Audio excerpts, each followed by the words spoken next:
স্বাগত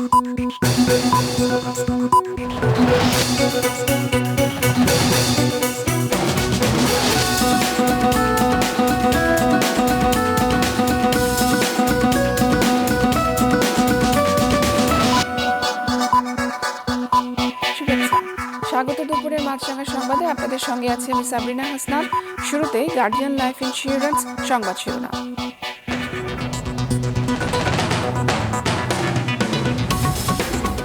একাত্তরের সব ইস্যুর নিষ্পত্তি হয়ে গেছে দাবি পাকিস্তানের পররাষ্ট্রমন্ত্রীর। পররাষ্ট্র উপদেষ্টার সাথে বৈঠকে 1 চুক্তি ও 5 সমঝোতা স্মারক সই। ডাকসু নির্বাচনে মনোনয়নপত্র বাতিল হওয়া প্রার্থীদের আপিলের নিষ্পত্তি হবে আজ। 26শে আগস্ট চূড়ান্ত প্রার্থী তালিকা প্রকাশ। এবং গাজীপুরের ভোগড়া থেকে নারায়ণগঞ্জের মদনপুর পর্যন্ত ঢাকা বাইপাস এক্সপ্রেসওয়ের আংশিক চালু। সিএনজি, অটোরিকশা এবং মোটরসাইকেল চলাচল নিষিদ্ধ। দর্শক শুনছিলেন শিরোনাম, এবারে বিস্তারিত। একাত্তরের ইস্যুটি 1974 এবং 2002 সালে নিষ্পত্তি হয়ে গেছে দাবি করেছেন পাকিস্তানের উপপ্রধানমন্ত্রী এবং পররাষ্ট্রমন্ত্রী ইসহাক দার। ঢাকায় পররাষ্ট্র উপদেষ্টার সাথে বৈঠকের পর সাংবাদিকদের কাছে এমন দাবি করেন তিনি। একাত্তরে গণহত্যায় ক্ষমা চাওয়া সহ অমীমাংসিত বিষয়গুলো 2 বার সমাধান হয়ে গেছে বলে জানান সফররত পাকিস্তানের উপপ্রধানমন্ত্রী ইসহাক দার। বাংলাদেশ পাকিস্তানের মধ্যে 1টি চুক্তি এবং 5টি সমঝোতা স্মারক হয় আজ। এগুলো হচ্ছে 2 দেশের কূটনৈতিক ও সরকারি পাসপোর্টধারীদের ভিসা অব্যাহতি, সাংস্কৃতিক বিনিময় নিয়ে সমঝোতা, 2 দেশের ফরেন সার্ভিস একাডেমির মধ্যে সমঝোতা, বাণিজ্য ও বিনিয়োগ নিয়ে যৌথ গ্রুপ গঠন, Bangladesh institute of international and strategic স্টাডিজের সঙ্গে পাকিস্তানের স্ট্র্যাটেজিক স্টাডিজ সংক্রান্ত প্রতিষ্ঠানের মধ্যে সমঝোতা এবং বাংলাদেশ সংবাদ সংস্থা এবং পাকিস্তানের রাষ্ট্রীয় সংবাদ সংস্থার মধ্যে সমঝোতা। ইসহাক দার বলেন, হৃদয় পরিষ্কার করে এখন সামনে এগোবার সময়। আজকের বিভিন্ন চুক্তি এবং সমঝোতা স্বাক্ষরের মাধ্যমে 2 দেশ নতুন উচ্চতায় পৌঁছেছে বলেও মন্তব্য করেন পাকিস্তানের উপপ্রধানমন্ত্রী। আজ বিকেল 4:30টায় প্রধান উপদেষ্টা ও সন্ধ্যায় বিএনপি চেয়ারপারসন বেগম খালেদা জিয়ার সঙ্গে সাক্ষাতের কথা রয়েছে তাঁর।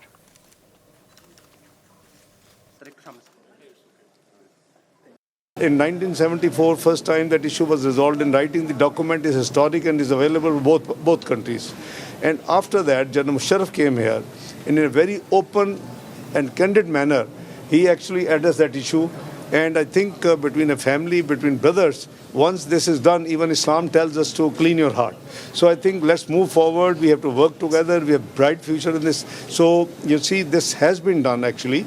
And the issue was resolved twice, 1974 and then early 2000 when General Musharraf visited, and he told the entire nation, on behalf of the entire nation of Pakistan, to the entire on behalf of Pakistan to entire nation of Bangladesh. DUCSU নির্বাচন নিয়ে ছাত্র শিবিরে প্যানেলের প্রার্থীদের বিরুদ্ধে অনলাইনে মিথ্যা অপপ্রচারে চালাচ্ছে বলে অভিযোগ করেছেন দলটির ভিপি পদপ্রার্থী সাদিক কায়েম। এসব বিষয়ে কমিশনকে জানালেও কমিশন কোনো ব্যবস্থা নেয়নি বলে অভিযোগ করেন তিনি। দুপুরে ঢাকা বিশ্ববিদ্যালয়ের মধুর ক্যান্টিনের সামনে এক সংবাদ সম্মেলনে নির্বাচন নিয়ে প্রার্থীদের বিরুদ্ধে অপপ্রচার না করার অনুরোধ করেন তিনি। এদিকে ডাকসু নির্বাচনের খসড়া প্রার্থী তালিকা থেকে বাদ পড়া প্রার্থীদের আপিলের নিষ্পত্তি হবে আজ। গত 22 ও 23 আগস্ট 2 দিনে মোট আপিল করে 34 জন প্রার্থী। আগামী 26শে আগস্ট প্রকাশ করা হবে চূড়ান্ত প্রার্থীদের তালিকা। এরপর থেকে প্রার্থীরা নির্বাচনী প্রচারণায় নামতে পারবেন। এর আগে প্রচার চালালে সেটি ডাকসু নির্বাচনের আচরণবিধি ভঙ্গ হিসেবে বিবেচিত হবে এবং শাস্তিমূলক ব্যবস্থা গ্রহণ করা হবে বলে জানানো হয় ডাকসুর এক বিজ্ঞপ্তিতে। যদিও এর মধ্যে প্রার্থীরা শিক্ষার্থীদের সাথে কুশল বিনিময় শুরু করেছেন। এবারে ডাকসু কেন্দ্রীয় সংসদের জন্য মোট 509টি ফর্ম জমা পড়েছিল আর হল সংসদে মোট 1108 প্রার্থীর ফর্ম জমা পড়েছে। আগামী 9 সেপ্টেম্বর অনুষ্ঠিত হবে ডাকসু নির্বাচন। বিভিন্ন ধরনের অ্যাসাইনমেন্ট ভাই বোনরা পড়াশোনা করে। ডাকসু নির্বাচন ঘিরে বিশ্ববিদ্যালয় পরিস্থিতি সরাসরি জানাচ্ছেন আমাদের স্টাফ রিপোর্টার দাউদ হাসান। দাউদ, আপনার কাছে আমি জানতে চাই যে আজকের আপিলে কেউ কি তার প্রার্থিতা ফিরে পেয়েছে? এখানে গণমাধ্যম কর্মীরা থেকে শুরু করে সাধারণ শিক্ষার্থীরা যারা রয়েছেন এবং প্রার্থীরা যারা রয়েছেন প্যানেলে, ছাত্রদল প্যানেলে, তারাও কিন্তু এখানে এসেছে। এখানে এসে যে সকল শিক্ষার্থীরা রয়েছেন, সাধারণ শিক্ষার্থী ভোটার, তাদের সাথে কুশল বিনিময় করছেন এবং গত শুক্রবার থেকে যে কুশল বিনিময় শুরু হয়েছে, সকল প্যানেল রয়েছে সকল প্যানেলেরই প্রতিনিধিরা তারা এখানে আসছেন এবং তারই ধারাবাহিকতায় আজকে ছাত্রদল এসেছে এখানে এবং তারা যেটি বলছে তারা এখানে শিক্ষার্থীদের যে সকল অভিযোগ নানা রকম সমস্যা রয়েছে সেগুলোও শুনবে, পাশাপাশি এখানে তাদের দুপুরের খাবারের যে ব্যবস্থাটি সেটিও কিন্তু তারা এখানেই করবে বলে জানিয়েছে। যে প্রশ্ন করেছিলেন আসলে যে আপিলের নিষ্পত্তি, যারা আপিল করেছিল প্রাথমিক তালিকায় যাদের মনোনয়ন ফর্ম বাতিল হয়েছে, সেই আপিলের বিষয়টি আজকে নিষ্পত্তির বিষয়টি আজকে ঘোষণা করার কথা রয়েছে, যদিও সেটি দুপুর 1টা করে ঘোষণা করার কথা ছিল, কিন্তু সেটি আসলে কালবিলম্ব হচ্ছে কারণ এটি পরীক্ষা নিরীক্ষা যাচাই বাছাই সময় লাগছে, তাই আসলে ঘোষণাটি কখন হতে পারে সেটি এখনো নিশ্চিত করে চিফ রিটার্নিং কর্মকর্তা বলেন। আর ক্যাম্পাসের সার্বিক পরিবেশ যদি বলি, আসলে নির্বাচনের সময় যতটুকু ছড়াচ্ছে ততই কিন্তু শিক্ষার্থীদের এবং প্রার্থী দুটো পক্ষের মধ্যেই যেমন উত্তেজনা ছড়াচ্ছে, তেমনি কিন্তু একটি উৎসবের আমেজ বিরাজ করছে পুরো ক্যাম্পাস জুড়ে। আমরা যেটা দেখছি মনোনয়ন ফর্ম সংগ্রহের পর থেকে কিন্তু এই উৎসবের আমেজ কিন্তু বিরাজ করছে। এর আগে দুপুরবেলা ছাত্র শিবিরের যে প্যানেল রয়েছে সেই প্যানেল এবং গণ অধিকার ছাত্র পরিষদ এবং আরো যে কয়েকটি প্যানেল রয়েছে তারা কিন্তু এসে দফায় দফায় প্রেস মিটিং করছে এবং তাদের যে সকল শঙ্কার কথা সেগুলো জানাচ্ছে। যেরকম ছাত্র শিবির বলছিল আসলে কয়েকটি দল আচরণবিধি লঙ্ঘন করছে, এই বিষয়ে যখন কমিশনের কাছে অভিযোগ করা হয় কমিশন কিন্তু তাদের যে অভিযোগ সেই অভিযোগটি আমলে নেয়নি, এমন অভিযোগ কিন্তু করেছে ছাত্র শিবিরের পক্ষ থেকে। আবার এদিকে বাম দলে যারা রয়েছেন ছাত্র সংগঠনগুলো রয়েছে তারাও কিন্তু প্রায় একই অভিযোগই করছে, বলছিল সামাজিক যোগাযোগ মাধ্যম থেকে শুরু করে বিভিন্ন জায়গায় তাদের নামে প্রোপাগান্ডা চালানো হচ্ছে। এই বিষয়গুলো যখন কমিশনের কাছে যায় কমিশন এই বিষয়ে আসলে তেমন নজরদারি করেনি, এমন কথাই কিন্তু বারবার বলছে। যদিও কমিশন বারবারই কিন্তু বলেছে কোন প্যানেলকে এবং শিক্ষার্থী বা প্রার্থীরা যারা রয়েছে তারা যেন কোনোভাবেই নির্বাচন কমিশনের যে আচরণবিধি রয়েছে সেগুলো যেন ভঙ্গ না করে। আর একটি বিষয় জানিয়ে রাখতে চাই যে আগামী 26 তারিখে কিন্তু পূর্ণাঙ্গ প্যানেল যে চূড়ান্ত প্রার্থীর যে তালিকা রয়েছে সেটি প্রকাশ হবে। এরপরে কিন্তু আসলে যে নির্বাচনী প্রচার প্রচারণা সেটি কিন্তু শুরু হবে। এর মধ্য দিয়ে আসলে যে আনুষ্ঠানিকতা, একদম ডাকসু নির্বাচনের যে মূল আনুষ্ঠানিকতা, শিক্ষার্থী এবং প্রার্থীদের মধ্যে যে সংযোগ স্থাপন সেটি কিন্তু শুরু হতে যাচ্ছে 26 তারিখের পরে। দাউদ, ধন্যবাদ আপনাকে। দর্শক, ডাকসু নির্বাচন পরিস্থিতি জানালেন আমাদের সহকর্মী দাউদ হাসান। জুলাই আগস্টের মানবতা বিরোধী অপরাধের মামলায় ক্ষমতাচ্যুত সাবেক প্রধানমন্ত্রী শেখ হাসিনা এবং সাবেক স্বরাষ্ট্রমন্ত্রী আসাদুজ্জামান খান কামাল সহ 3 জনের বিরুদ্ধে 7ম দিনের সাক্ষ্য গ্রহণ চলছে। বিচারপতি মোহাম্মদ গোলাম মর্তুজা মজুমদারের নেতৃত্বাধীন আন্তর্জাতিক অপরাধ ট্রাইব্যুনাল 1-এ এই সাক্ষ্য গ্রহণ চলছে। এর আগে এই মামলায় মোট 16 জন সাক্ষ্য দিয়েছেন। সকালে আদালতে হাজির করা হয়েছে এই মামলায় আসামি থেকে রাজসাক্ষী হওয়া সাবেক আইজিপি চৌধুরী আব্দুল্লাল মামুনকে। 2013 সালে মেহেরপুরে সাইফুল ইসলাম নামে একজনকে গুমের পর হত্যা মামলায় সাবেক জনপ্রশাসন মন্ত্রী ফরহাদ হোসেনকে কারাগারে পাঠিয়েছে ট্রাইব্যুনাল 1। গাজীপুরের ভোগড়া থেকে নারায়ণগঞ্জের মদনপুর পর্যন্ত ঢাকা বাইপাস এক্সপ্রেসওয়ের প্রথম ধাপে 18 কিলোমিটার অংশ খুলে দেওয়া হয়েছে। সকালে এর উদ্বোধন করেন সড়ক পরিবহন ও সেতু মন্ত্রণালয়ের উপদেষ্টা মোহাম্মদ ফাজুল কবির খান। এতে রাজধানীর আশেপাশের যানজট কিছুটা হ্রাস পেয়েছে।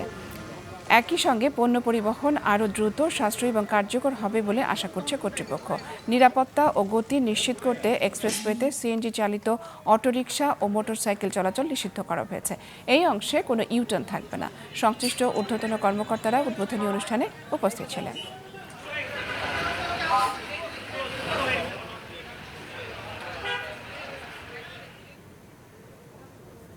আমরা একটা মাল্টি মডেল একটা ট্রান্সপোর্ট প্ল্যান আমরা করতেছি।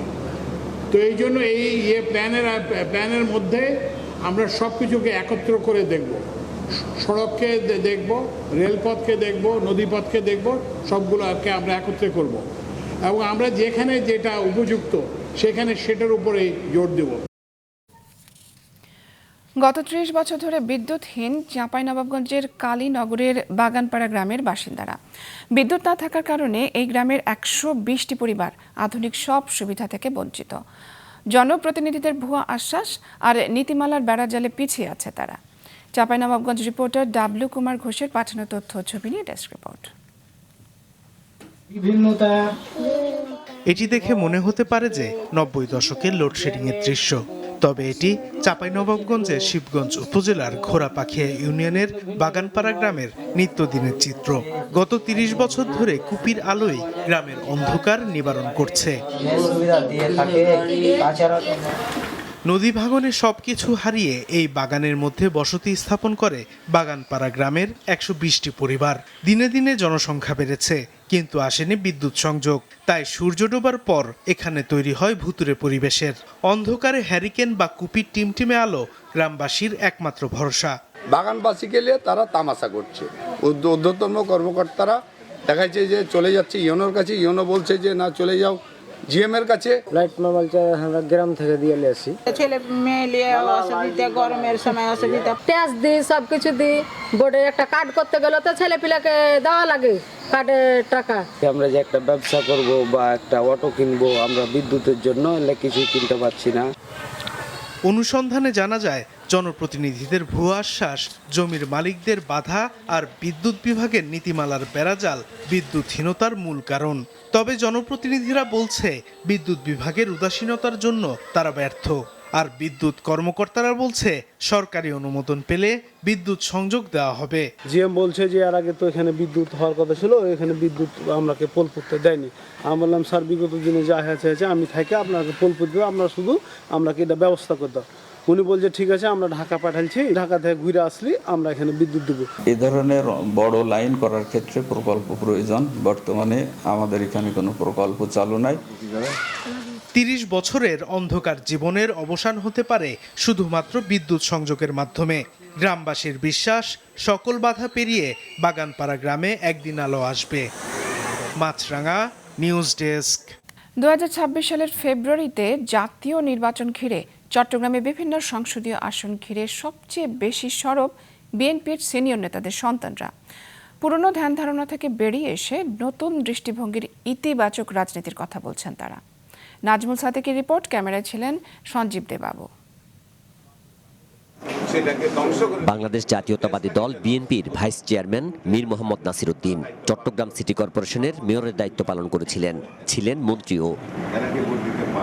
তার সন্তান ব্যারিস্টার মীর মোহাম্মদ হেলাল উদ্দিন বর্তমানে বিএনপি চট্টগ্রাম বিভাগের সহ সাংগঠনিক সম্পাদক। দলের সেবামূলক কাজে নিবেদিত থাকার পাশাপাশি কাজ করছেন নিজ নির্বাচনী এলাকা হাটহাজারীতে দলীয় নেতাকর্মীদের সংগঠিত করতে।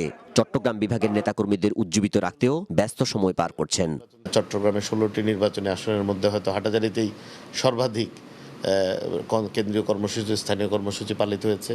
আমার দলের সর্বস্তরের নেতাকর্মীও চায় যেন আমাদের যে কষ্টটা 17 বছরের সেটির একটি মূল্যায়ন আমরা পাই। দল কাকে ওখান থেকে যোগ্য মনে করবেন বা মনোনয়ন দেবেন একান্ত দলের ব্যাপার, কিন্তু আমি ব্যক্তিগতভাবে এখান থেকে অবশ্যই মনোনয়ন চাই। আমি গতবারও চেয়েছিলাম এবং আমাকে প্রাথমিক চিঠিও দেওয়া হয়েছিল। বিএনপির ভাইস চেয়ারম্যান ছিলেন আব্দুল্লাহ আল নোমান, ছিলেন বীর মুক্তিযোদ্ধা এবং মন্ত্রী। তার সন্তান জাতীয়তাবাদী পাট শ্রমিক দলের সভাপতি সাইদ আল নোমান বিদেশে উচ্চশিক্ষার পাঠ শেষে চট্টগ্রামে ফিরে গড়েছেন বিশ্ববিদ্যালয়। চট্টগ্রাম 10 আসনের বিভিন্ন ওয়ার্ডে নানা কর্মসূচি বাস্তবায়নের পাশাপাশি ঐক্যবদ্ধ করছেন তরুণদের। আমি শিক্ষা সেবা নিয়েছিলাম, আছি।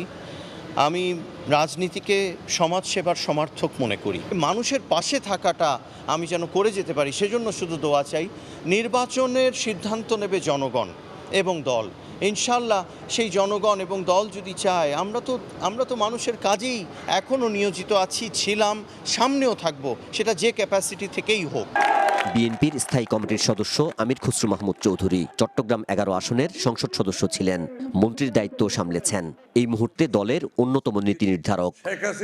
পরবর্তী বাংলাদেশ কি হবে? তার সন্তান বিএনপির আন্তর্জাতিক বিষয়ক উপকমিটির সদস্য ইসরাফিল মাহমুদ চৌধুরী দলের তরুণ নেতৃত্বকে সংগঠিত করার পাশাপাশি বিভিন্ন কার্যক্রম ছড়িয়ে দিতে ওয়ার্ডে ওয়ার্ডে কাজ করছেন।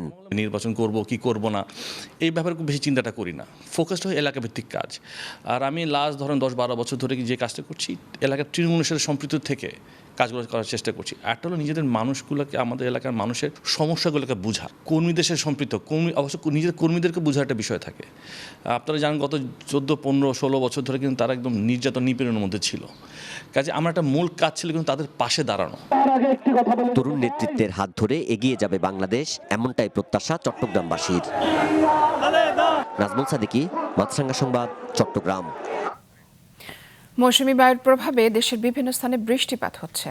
আগামী 48 ঘন্টার মধ্যে বঙ্গোপসাগরে লঘুচাপ সৃষ্টি হতে পারে বলে জানিয়েছে আবহাওয়া অফিস। ডেস্ক রিপোর্টে বিস্তারিত। বঙ্গোপসাগরে মৌসুমী বায়ুর প্রভাবে উপকূলীয় সমুদ্র বন্দরগুলোতে ৩ নম্বর স্থানীয় সতর্ক সংকেত বহাল রয়েছে। ফলে গত ৮ দিন ধরে বন্ধ ভোলার ইলিশা, লক্ষ্মীপুর, দৌলত খান, আলেকজান্ডার সহ 10টি নৌরুটে লঞ্চ ও সি ট্রাক চলাচল। ফলে দুর্ভোগ পোহাচ্ছেন সাধারণ মানুষ। চট্টগ্রামের উদ্দেশ্যে এদিকে আসছি, চট্টগ্রাম যাব, তো আইসা দেখি যে লঞ্চটা সব বন্ধ। রাত্র 1টা বাজে আমরা ঘাটে আসছি, আসার পরে এই ফেরি ছাড়ছে 3:30 বাজে, এখন বাজে পরে 8:30টার উপরে। তা আমাদের পরে 5 ঘন্টা 5.5 ঘন্টার মতো লাগছে, আমাদের অনেক কষ্ট হইতে আসতে। গতরাতের বৃষ্টিতে যশোরের মনিরামপুর, কেশবপুর, অভয়নগর ও চিকরগাছা উপজেলার জলাবদ্ধতা পরিস্থিতির অবনতি হয়েছে। বিপদসীমার কাছাকাছি রয়েছে কপোতাক্ষ ও মুক্তেশ্বরী নদীর পানি। রোজগার কমে যাওয়ায় নিম্নবিত্ত পরিবারগুলোতে দেখা দিয়েছে খাদ্য সংকট। পশুখাদ্যেরও সংকট তীব্র। ভুক্তভোগীদের অভিযোগ, দীর্ঘদিন জলাবদ্ধ থাকলেও প্রয়োজনীয় সহায়তা পাচ্ছেন না তারা। আপনারা আমাদের একটু রাস্তা করে দেন, তাছাড়া আপনাদের কাছে আমাদের কোনো দাবি নেই। এখন আমরা বেরোতেই পারছি না পানির জন্য। এখন আমাদের পানিতে বাড়ি ডুবে গেছে, এখন ঘরের মধ্যেই থাকতে হচ্ছে, বাইরে বেরোনোর কোনো নেই। বাচ্চা কাচ্চা নিয়ে খুব সমস্যা আছে। গত রাত থেকে আজ সকাল পর্যন্ত নোয়াখালীতে 53 মিলিমিটার বৃষ্টিপাত রেকর্ড করা হয়েছে। কয়েকদিন ধরে থেমে থেমে মাঝারি ও ভারী বৃষ্টিপাতের কারণে জলাবদ্ধ এলাকাগুলোতে ফের পরিস্থিতি অবনতি হয়েছে। বেড়েছে মানুষের ভোগান্তি। প্রায় 2 মাস পানিতে ডুবে থাকায় রাস্তাঘাটের ব্যাপক ক্ষতি হয়েছে। ভেঙে পড়েছে গ্রামীণ যোগাযোগ ব্যবস্থা। এদিকে পদ্মা নদীর পানি কিছুটা কমলেও রাজবাড়ীর সদর, গোয়ালন্দ ও কালুখালী উপজেলায় নদী তীরবর্তী চরাঞ্চলে এখনও পানি রয়েছে। তলিয়ে আছে ফসলি জমি। দেখা দিয়েছে গোখাদ্য সংকট। বন্যা নিয়ন্ত্রণ ও পূর্বাভাস কেন্দ্র জানিয়েছে, বেশিরভাগ নদ নদীর পানি কমলেও ফেনী, মুহুরী, হালদা ও সাঙ্গু নদীর পানি বাড়তে পারে। এতে চট্টগ্রাম, বান্দরবান, কক্সবাজার, নোয়াখালী ও লক্ষ্মীপুরের নিম্নাঞ্চল প্লাবিত হওয়ার আশঙ্কা রয়েছে। হাসান মেহেদী, মাছরাঙা নিউজ ডেস্ক। রোহিঙ্গা ইস্যুতে আজ কক্সবাজারে শুরু হয়েছে 3 দিনের আন্তর্জাতিক সম্মেলন। এতে যোগ দিয়েছেন 40টি দেশের প্রতিনিধিরা। সম্মেলনে অংশ নিতে কাল কক্সবাজার যাবেন প্রধান উপদেষ্টা প্রফেসর ডক্টর মোহাম্মদ ইউনূস। কক্সবাজারে আন্তর্জাতিক সম্মেলন এবং প্রধান উপদেষ্টার আগমন ঘিরে সতর্ক অবস্থায় রয়েছে আইন শৃঙ্খলা রক্ষাকারী বাহিনী। জোরদার করা হয়েছে নিরাপত্তা ব্যবস্থা। রোহিঙ্গাদের প্রত্যাবাসনে আগামী 30শে সেপ্টেম্বর সবচেয়ে বড় সম্মেলনটি হবে জাতিসংঘে। সেখানে 170টি দেশ অংশ নেবে বলে আশা করা হচ্ছে। তারপর কাতারের দোহাতে আরেকটি বড় সম্মেলন আয়োজন করতে যাচ্ছে সরকার। বাগেরহাটে সংসদীয় আসন বিভাজনের প্রতিবাদে জেলা জুড়ে চলছে সর্বাত্মক অবরোধ। ভোর 5টা থেকে শুরু হওয়া এই কর্মসূচি চলবে বিকেল 5টা পর্যন্ত। এর ফলে সড়ক এবং নৌপথে সকল ধরনের যান চলাচল এবং ইপিজেড, শিল্প কলকারখানা, শিক্ষা প্রতিষ্ঠান, দোকানপাট, খেয়া ও ফেরি পারাপার বন্ধ রয়েছে। আসন পুনর্বহালের দাবিতে কাটাখালী, নওপাড়া, দিগরাজ, সাইনবোর্ড, মোল্লারহাট, ফকিরহাট সহ বেশ কয়েকটি পয়েন্টে ব্যারিকেড দিয়ে চলছে সর্বদলীয় সর্বাত্মক অবরোধ। সড়কপথে মোংলা বন্দরের পণ্য পরিবহনও বন্ধ রয়েছে। দুপুরের সংবাদ শেষ করছি, যাবার আগে গার্ডিয়ান লাইফ ইন্স্যুরেন্স সংবাদ শিরোনামগুলো আরও একবার। 71 সমাবেশের নিষ্পত্তি হয়ে গেছে, দাবি পাকিস্তানের পররাষ্ট্রমন্ত্রীর। পররাষ্ট্র উপদেষ্টার সাথে বৈঠকে 1 চুক্তি ও 5 সমঝোতা স্মারক সই। ডাকসু নির্বাচনে মনোনয়নপত্র বাতিল হওয়া প্রার্থীদের আপিলের নিষ্পত্তি হবে আজ। 26শে আগস্ট চূড়ান্ত প্রার্থী তালিকা প্রকাশ। এবং গাজীপুরের ভোগড়া থেকে নারায়ণগঞ্জের মদনপুর পর্যন্ত ঢাকা বাইপাস এক্সপ্রেসওয়ের আংশিক চালু, সিএনজি, অটোরিকশা এবং মোটরসাইকেল চলাচল নিষিদ্ধ। এই ছিল এখনকার মতো। আমাদের পরবর্তী সংবাদ বিকেল 5টায় দেখার আমন্ত্রণ রইল।